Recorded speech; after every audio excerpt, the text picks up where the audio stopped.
What's up, everybody? Welcome to another video. We're back. We are back. Welcome to another podcast as well. We are recording on the podcast as well as a video right now. So if you don't like watching videos and you want to listen to a podcast while you do your daily stuff, I know you have time. It's quarantine. We're all quarantined. Check the podcast, Spotify, Google Podcasts, Apple Podcasts, all of it. That's the game. But if you like watching videos more than you like just listening to a voice, check back on the on this YouTube channel. Here we are. We have a lot to talk about. I haven't been here in forever, and that's on me. I got sidetracked with a lot of things that I had to do, and here we're back with big stuff. There's no sports on, but that does not mean that we can't talk about them. And so basically what I'm going to be doing today is talking about sports in my perspective of what's about to happen next season, what could happen for the rest of the season in the NBA. We actually are going to be talking about that today on this podcast/video. We're also going to be talking about the draft because it is going to be going on virtually, actually. It will be virtual this year, as well as we will be seeing advancements in that. It depends on, we'll see how that ends up being. It could be bad, but it also could be a very good situation for the NFL. Lots of teams are worried about privacy in that, and I understand that completely. But we'll keep it going. We're going to be talking about a little bit of the NBA. Where is the NBA at, and how should be the rest of the season play out after this coronavirus, COVID-19, goes away, or goes away enough to where we can have games. Florida actually just marked that they are able to have sporting events. They just can't have people in the stands to protect against coronavirus. They're opening the beaches up. It's such a big part of them, the economy in Florida. So here we go. Our first topic of conversation, and it's weird, it's different. We don't normally talk about college football in this unless it's about the draft, but this isn't about the draft at all. 5-star QB JT Daniels is entering the transfer portal from USC, and one of the places he named was Michigan as one of the places he might go. That being said, they have a few quarterbacks that are genuinely ready for the starting spot. Shea Patterson, train wreck for Michigan. I expected a lot more improvement out of him than we got, and it was disappointing. It was a very disappointing year for Michigan Wolverines and their fans and the coaching staff, honest to God. So from that standpoint, where are we at in terms of who's starting at quarterback this year? And personally, with JT Daniels maybe going to Michigan, does he become the starter if he goes there? Now, that's the question we're talking about. Dylan McCaffrey is still there as well. He has been the backup or starter wherever he's fit, depending on what Shea Patterson's health is and stuff like that. So when Shea Patterson has gone down, it's been Dylan McCaffrey going in. Right now, I just don't see really much that would change that. In John Harbaugh's mind, unless Joe Milton surprises at practice at the beginning of the season, in the offseason, which he's extremely a great candidate, to me at least, Joe Milton is, and he's my favorite candidate to be the starting quarterback for Michigan. Man has a heck of an arm, can run, can do all of it. So my analysis is that Joe Milton deserves it. Joe Milton should be the quarterback for the future. He's younger, but Dylan McCaffrey is also a very capable guy. That all being said, JT Daniels might be thrown into the mix, and if he goes to Michigan and ends up losing the starting job, he'll have to transfer again, or he'll have to stay at Michigan. If he transfers again, he won't be a graduate transfer. He won't be eligible right away, so he'll have to sit a year, and so he'll be wasting away his career, and it just won't be a good situation for him at all. So if he goes to Michigan, he has to be certain he'll win the job. So if he goes to Michigan, he will be the starter. That's my analysis is that if he goes to Michigan, it's because Jim Harbaugh has told him that he will be the starter going into the season, and regardless of play and practice, it doesn't really matter from that standpoint. That he will have to be the starter if he ends up going to Michigan, he will be the starter. That it to me is what I see coming out of this right here. That being said, but is he the best candidate for them? Is he the best candidate for them? And in my eyes, he's not. He isn't to me. I think that Joe Milton needs to get that starting experience and for Michigan to be able to move up to the next level.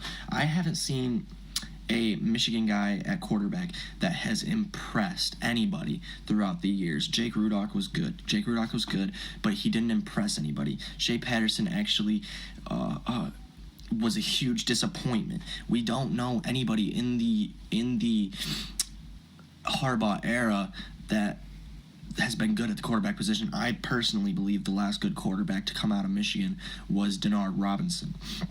And he was a great quarterback, and there's nothing that can change that. But he was absolutely the best quarterback in the recent history to come out of Michigan.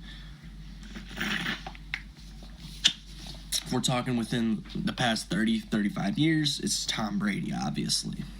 But the last good quarterback to come out of Michigan who actually, I don't even know, because no quarterback from Michigan has had success in the NFL, really, except since Tom Brady, Chad Henne, those type of guys. So I think Milton deserves a shot. I think I would give it to him, honest to God. If I was the part of that coaching staff, if I was that offensive coordinator, I think he gives you the best shot to run a pass-heavy offense.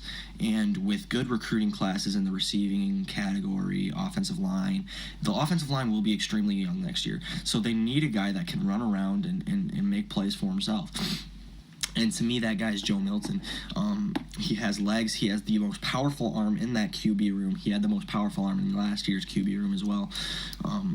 And that won't change because that's just how he is. He's able to run.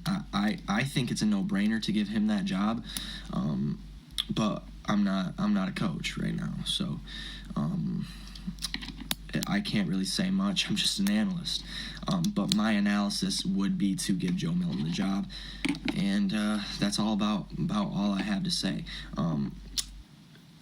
I think I got a little off track because I asked the question, who's the best fit for them? And I think I just cleared that up, actually, is Joe Milton, because that offensive line's young. He has the biggest arm. He will give you the best chance to run a pass-first offense. And in this league, that's what you need to be doing, especially in the Big Ten. You need to have the best passing offense in the Big Ten to beat teams like Ohio State, because Ohio State is recently a defensive back university. You look at Marshawn Lattimore, Malik Hooker, Denzel Ward, Jeff Okudah, so many great DBs going into the league that have been bred from Ohio State, and we are going to see more and more of that as guys see these DBs going to the NFL and having success from Ohio State. We will be seeing more good DBs go to Ohio State to breed into superstars. So you need to have the best quarterback to beat them, and Trevor Lawrence showed it in the Clemson game. He outplayed Justin Fields. He outplayed that defense, honest to God. Clemson's defense really locked up as well, but honest to God, like I said multiple times, to beat Ohio State, which is something that Jim Harbaugh has not been able to do, you need to have a strong arm guy that can spread the defense out, because with Shea, you didn't have that. You didn't have any spread capabilities. He doesn't have a powerful enough arm. It was just disappointing to see as a Michigan fan, and if Joe Milton doesn't win this job,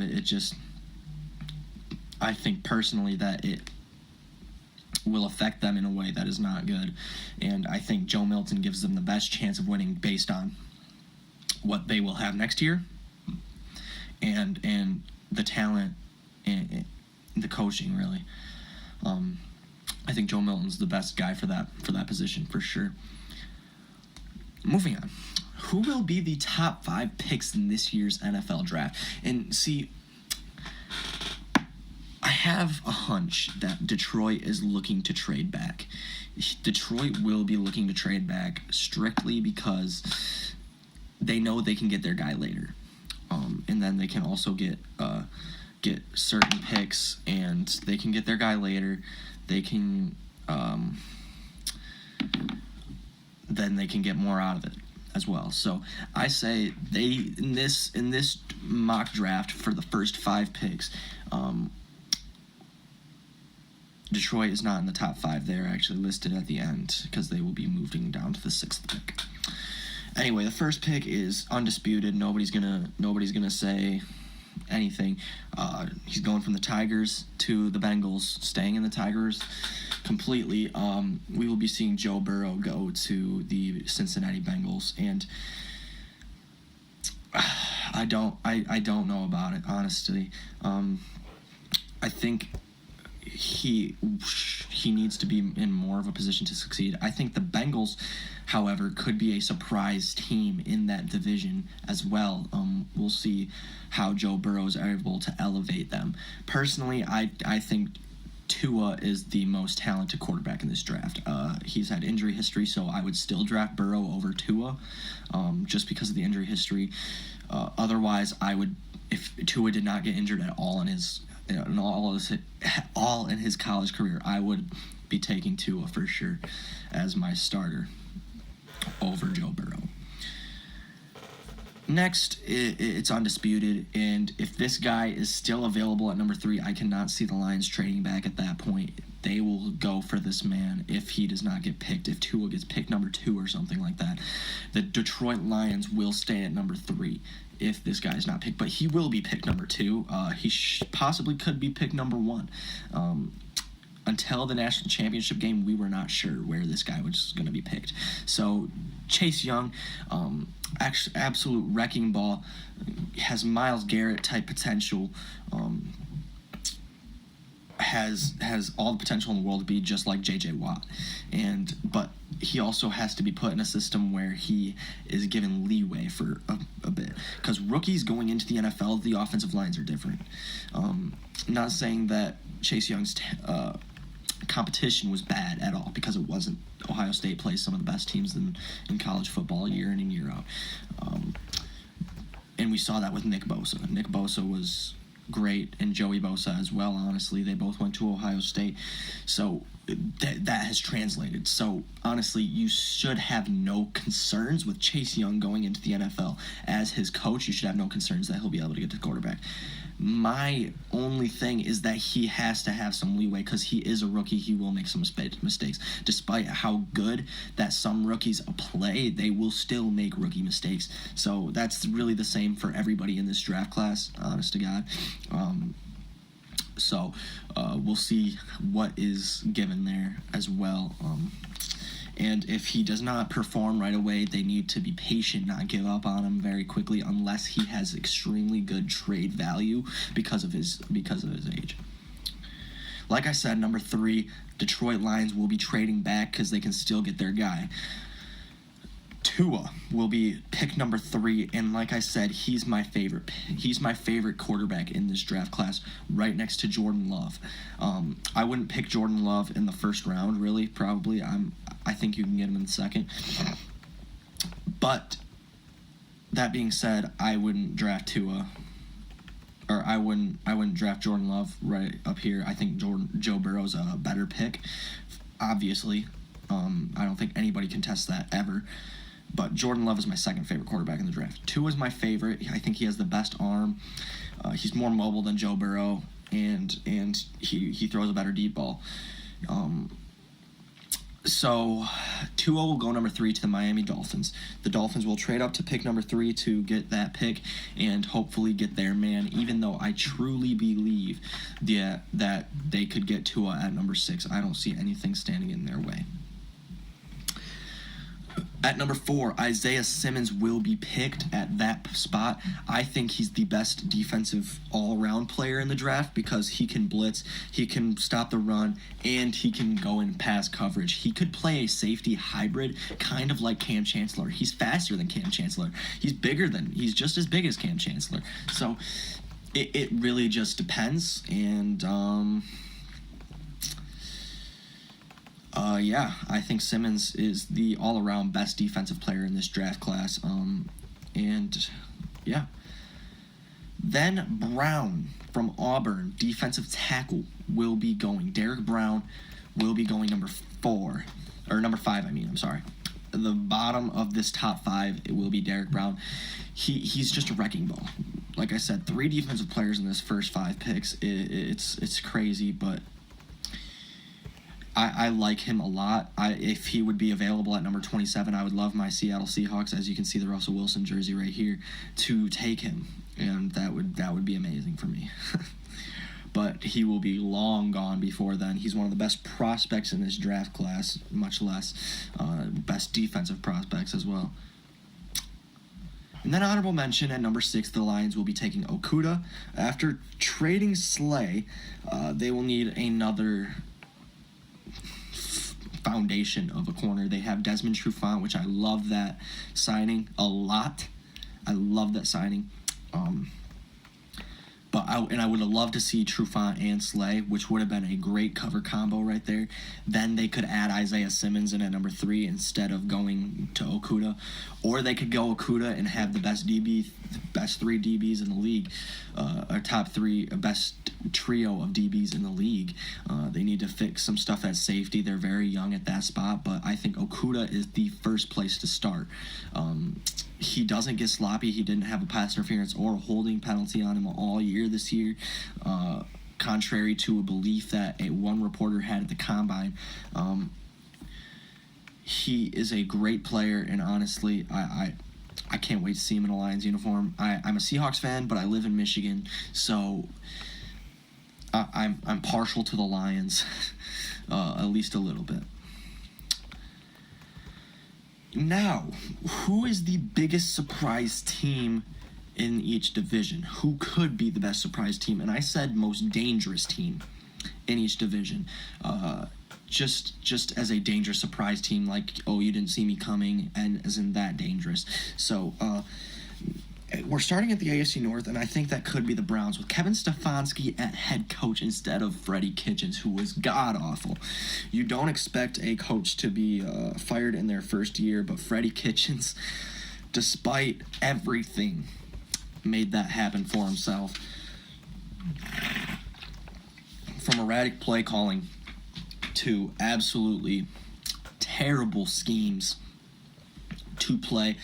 Baker Mayfield stepped back when he had Freddie Kitchens as head coach.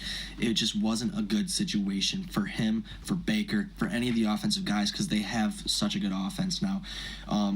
Signing Jack Conklin is a huge signing for Cleveland, just strictly because that offensive line was so god-awful back in last season. Now, the surprise team of the AFC South is going to be possibly the Jaguars.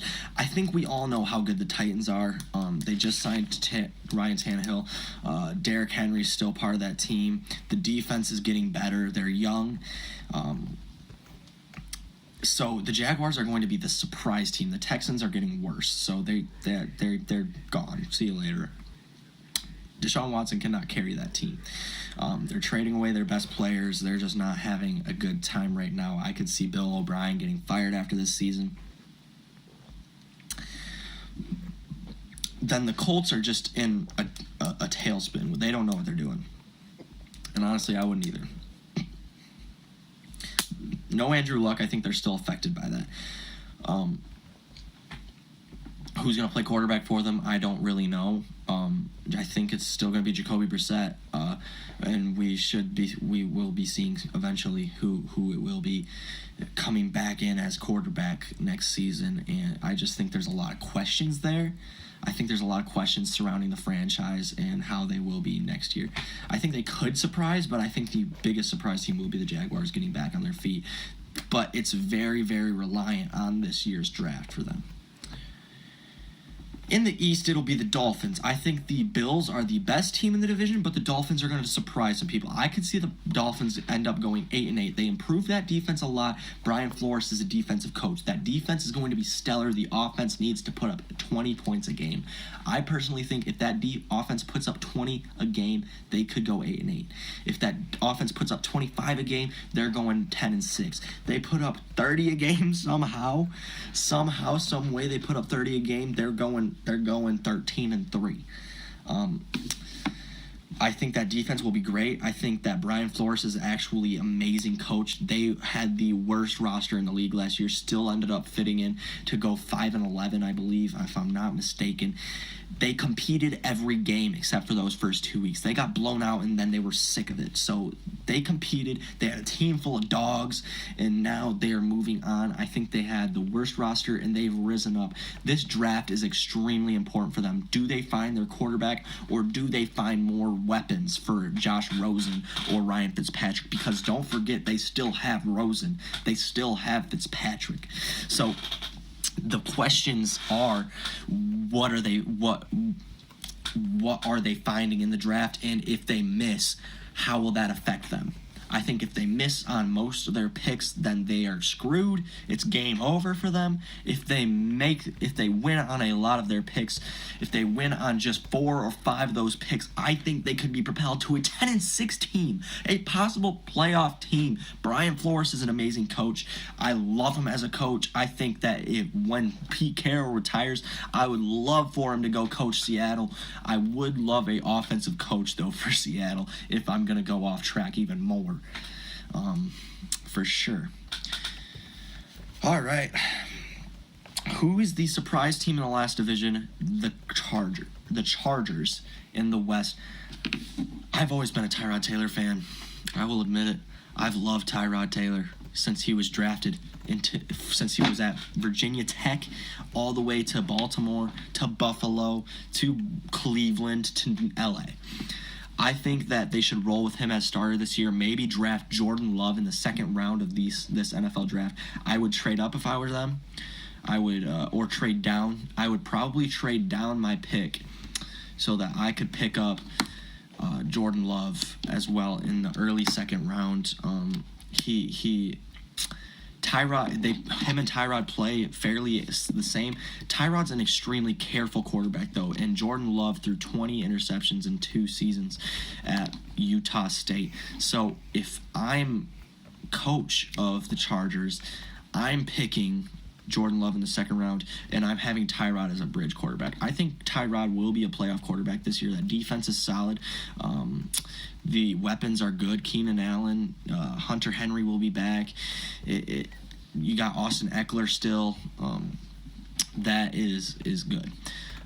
Also, Melvin Gordon signing with the Broncos could shape them up to be a great team as well, but they need to block for him because he's not the shiftiest guy. He's not a Saquon. He's not going to break 6 tackles behind the line of scrimmage. He needs to go forward and get himself ahead of steam before he goes on and makes some bigger plays. Moving to the NFC North, the surprise team, as much as I would like to say the Lions, it will not be the Lions. It will be the Vikings. I think the Vikings are going to find their groove. I think under Zimmer, they will find their groove. They will find their groove under Cousins. I think now that Stephon Diggs is out of there, it's a big distraction gone. I love Diggs. I love Diggs a lot. I think he's a great receiver, and I think he fits in perfectly with the Bills.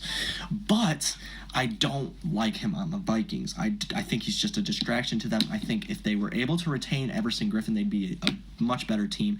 I hope Everson goes to Seattle. Just saying.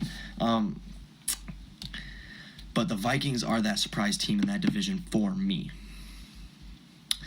In the NFC South, it will be the Panthers, and I will be honest, I love Teddy Bridgewater. I think the Saints should have done everything in their power to keep him for 2 more years until Drew Brees retires. I don't think Taysom Hill is a franchise quarterback whatsoever. I think he's a very versatile guy. I really like watching him play, but I don't think he's a quarterback in this league. Teddy just went to the Panthers. The Panthers found their guy. They got rid of Cam. They just got a bunch of cap space. They re-signed Christian McCaffrey. And I think that defense will be solid as well, despite Luke Kuechly being gone. So if I had to be honest, I want the Panthers to draft a defensive player. I want them to draft defensively because they have the weapons offensively. I need them to, if they want to be successful, they have to draft defensively so they can get a pass rush. They can get solid linebackers. They still have Shaq Thompson. That defensive backcourt is solid, but it's not great. They have smaller corners, so if they want a bigger, more aggressive corner, they could draft anybody, really. They could draft anybody over 6 foot for that corner spot. Or like go the Seattle route, draft a bigger safety and convert him to corner, as they did with Trey Flowers. The East, I think, is going to be the Giants. Genuinely. Daniel Jones will finally get into his groove, I think. Daniel Jones being the quarterback. Eli Manning retired. Seems like eons ago, but it was this offseason. Danny Dimes, I think that he will be getting into a groove. He learned as much as he could from Eli last year. Saquon's back healthy. They need to find some more receivers. Evan Ingram needs to stay healthy because when he's healthy, he could possibly be one of the best tight ends in the league. I think that defense is on the rise. And I'm really excited to watch them play. And in the West, as much as I wanted to say Seattle's going to come from behind and take this division win, I think they could.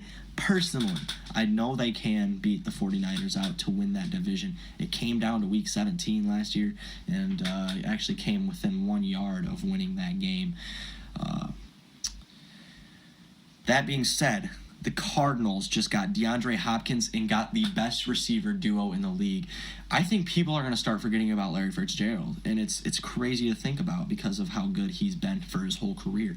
DeAndre Hopkins is such a good receiver, so people will start double-teaming him, leaving Larry in possible single coverage or very, very loose zone coverage around him. So I think Larry could have a bounce-back season, maybe get 1,200 yards possibly and 10 touchdowns. If not, I think he will definitely hit 1,000 yards. I think DeAndre will go crazy. I love this offense. It's a college offense. We're going to see a lot of passing from Kyler. Kenyon Drake is still there. I love that offense. The defense needs to fix its problems, and they will be a force in this league. I guarantee you that. I think all 4 NFC West teams are good enough to make the playoffs. I think that's the best division in football by far. All 4 teams are good enough to make the playoffs and make deep runs, but the 49ers and Seahawks will lead that division again. It just depends on who's ahead. 1 second. Now, what does Tom Brady mean for the NFC? It just means it's getting a little bit more competitive. I think with the extra seed, the NFC South is going to be extremely competitive as well. I say Seattle and 49ers are going to battle for that top spot in the West, and I think whoever wins the West will be the number 1 seed. So it's depending with Seattle and the 49ers. Number 2 seed will probably be the Packers. I think this number 2 seed will be whoever wins the North. The number 3 seed will be whoever wins the South. The number 4 seed will be whoever wins the East, something like that. But the Buccaneers, I can't wait. They were so good offensively last year with Jameis Winston throwing 30 interceptions. Now they have a guy who will throw probably, I think he'll throw about 5 interceptions next year. So Jameis Winston threw 6 times more interceptions than what Tom Brady will next year. So I think that offense will be even better. This is the best situation Tom Brady has ever walked into in his life offensively. He doesn't really have a great running back, but he has so many offensive weapons. O.J. Howard, Mike Evans, Chris Godwin. That offense was so good with these weapons, but with Jameis Winston, can you imagine how good they're going to be with Tom Brady? Tom Brady, again, is in the back end of his career. I don't think he's going to be that great. He's not. I don't think he can throw guys open anymore.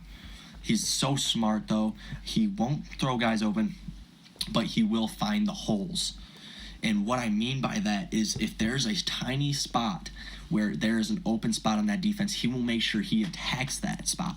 So I think that offense is going to be so good. The defense is on the rise. I think it'll be way better next year than it was this year, and I can't wait. Now, moving over to the NBA, we only have a little bit to talk about here. Where is the NBA at in terms of when are they coming back, and how should the rest of the season be played out if they come back? I think the May 1st deadline to reconstruct is a perfect deadline. May is coming up very quickly. It's the 18th right now in April, so we have about 13 more days until that deadline. I think the COVID-19 virus is starting to slow down. It's not if we return sports right away, it will kick back up. But it's slowing down. At least in Michigan it is. It's starting to slow down. I think we've seen the peak of cases in Michigan. We're going to start seeing a downturn in Michigan, and we will be able to open up fairly soon. I think we'll be able to open up by mid-May. That's my analysis of it. I hope we're able to open up by mid-May if people will stay home and practice social distancing. Make sure you're doing that, by the way. Practice social distancing. If you have to go to the grocery store, wear your mask and everything like that. Stay safe out there. If you're not outside exercising, just stay home. How will the rest of the season be played? I think the NBA could return by the middle of June. That is what I hope will do. And then what I say they do if they return that late is to play 10 more games, 10 more regular season games. Now, where we're at is that would be around, if I'm not mistaken, it will be around 70 games total. 70 games total for each team. Play 10 more games for each team so that they all have the same amount of games played, and then jump into the playoffs after that, because I don't think you have enough time to run 20, 30 more games for each team and then still have an off season and then pick up where you left off. I think we'll see a delay in next season as well. This will go into the next season as well. So NFL will be the only sport on for a while. Baseball, if that returns, I believe they canceled their season, if I'm not mistaken. Hockey is thinking about canceling their season. The NFL is on full go as of right now to have virtual OTAs and then hopefully be back for training camp with just essential staff. That would be what I think, because normally training camps are opened up for people to come and watch. Right now, I think they will be just essential staff. They won't allow people to come in and stuff like that. But the NBA, play 10 more regular season games for each team, or just play enough games to where everybody's even. So maybe the Lakers play 9 and the Mavericks play 10, just to have the even setup. That being said, then move on and go to the playoffs. I think LeBron will win MVP. The Lakers will end up winning the finals, and you can debate with me on that, but I think I'm pretty firm on what I believe in that situation. The Lakers are just so good right now. They're getting hot at the right time. LeBron's playing extremely well at the right time. Giannis is a beast, of course, but LeBron has gone past him in terms of MVP. That's all I got today, guys. That is all I got. Thank you guys for watching and listening. Forgot I kind of had the podcast going. Check back. Hopefully we get to a normal schedule where I release 2 to 3 times a week. This is a weird thing because it's on a Saturday, but I just wanted to get this out there. So I hope to be uploading on Monday, Wednesday, and Friday. We will get Preston back in this video. Hopefully we can get this video chat thing down so that we can record and then we can both be on video chat, and then we can have this recording for you, and you guys see a back and forth between Preston and I. So stay safe, practice social distancing. Thank you guys so much for watching and listening. Check back on Monday, possibly for another podcast. I'm hoping to get back to a normal schedule ASAP. Practice social distancing. Only go out if you absolutely have to, or if you're exercising. Like I said again, stay safe. If you don't have to go out, don't. We want this to be gone as soon as possible. Let the healthcare workers do what they have to do. Thank you guys for watching again and listening. Check back later.